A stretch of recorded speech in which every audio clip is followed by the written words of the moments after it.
قل لمن الأرض ومن فيها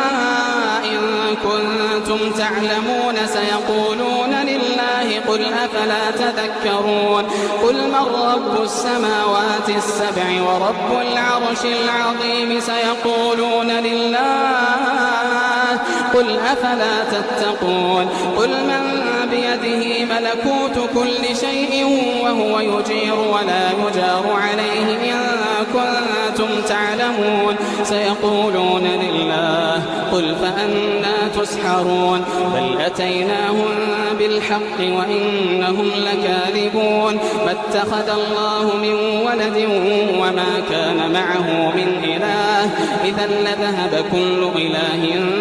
بما خلق ولعلى بعضهم على بعض سبحان الله عما يصفون عالم الغيب